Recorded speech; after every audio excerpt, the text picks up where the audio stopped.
Assalamualaikum warahmatullahi wabarakatuh. Nama saya Eza Eldiana dari Akademi Keperawatan Polri. Di sini saya akan membacakan cerita si kancil dan buaya. Di sebuah hutan belantara yang luas, tinggallah beraneka ragam satwa. Salah satunya seekor kancil. Kancil yang satu ini dikenal memiliki kecerdikan yang luar biasa. Tak hanya cerdik, kancil pun dikenal sebagai satwa yang ramah akan sesama. Seperti suatu pagi, ia melihat seekor induk bebek yang tengah berenang bersama anaknya. Kancil pun yang sedang berjalan menelusuri hutan menyapa bebek tersebut. "Hai bebek, asik sekali kamu berenang." Begitupun kepada satwa-satwa lain yang sepanjang jalan tak henti menyapa dan ia sapa. Itulah kancil, dengan keramahan yang selalu disegani banyak satwa di hutan itu. Tak hanya ramah, kancil yang terkenal akan kecerdikannya ini juga sering membantu satwa-satwa hutan dalam memecahkan masalah. Banyak satwa yang datang ke kancil jika mereka memiliki masalah. Kancil pun dengan senang hati membantu dan memecahkan masalah kawan-kawannya. Seperti suatu ketika, saat tengah berjalan menelusuri hutan, ia menemukan 3 ekor anak ayam yang terperangkap di dalam lubang yang cukup dalam bagi mereka. Kancil pun segera menghampiri anak ayam itu dan turun ke lubang tersebut untuk membantu mereka yang terperangkap. Setelah masuk ke dalam, kancil membungkukkan badannya dan meminta anak ayam itu untuk menaikkan tubuhnya. "Ayo, kalian bisa naik ke tubuhku, jadi kalian bisa keluar dari sini dan bertemu induk kalian," ucap kancil ramah. Setelah semua anak ayam berhasil naik ke tubuhnya, kancil pun melompat keluar lubang dan berjalan menemui induk ayam yang tengah kebingungan mencari anak-anaknya. Ia pun melepaskan ketiga anak ayam tadi kepada induknya. Sang induk pun sangat senang dan berterima kasih kepada kancil yang sudah membantu anak mereka.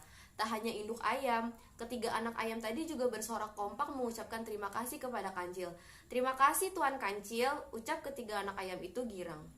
Setelah berjalan-jalan, kancil pun mulai merasa lapar. Ia menepi untuk memakan rumput yang ada di sekitarnya. Setelah makan rumput, kancil berkata, "Rumput saja ternyata tidak membuatku kenyang." Kancil kemudian terus berjalan di tengah teriknya matahari hingga dirinya tiba di sebuah sungai yang ada di dalam hutan. Ia mendekati tepi sungai untuk sekadar menghilangkan dahaga setelah berjalan-jalan dan makan tadi. Setelah puas minum, kancil yang telah memandangi sungai langsung berbinar ketika melihat sesuatu yang menarik ada di seberang sungai. Hal yang membuatnya tertarik adalah pohon buah-buahan yang dapat menghilangkan rasa laparnya tadi. Namun, derasnya air sungai tidak memungkinkan kancil untuk menyeberangi sungai tersebut. Ia pun mencari cara agar menyeberangi tanpa bahaya. Sampai suatu ide ia dapatkan, yaitu dengan mengelabui buaya-buaya yang ada di sungai. Ekor buaya keluar ke tepi sungai menghampiri kancil yang terlihat senang. "Hei kancil, ada apa kamu ke sungai? Apa kamu ingin menjadi santapan kami?" tanya buaya itu pada kancil. Kancil pun menjawab pertanyaan buaya dengan senang hati. "Aku mempunyai berita baik untuk kalian semua. Aku membawa daging segar dari raja dan diperintahkan untuk menghitung jumlah buaya yang ada di sungai. Kalian cukup berjajar di sungai dan nanti akan aku hitung."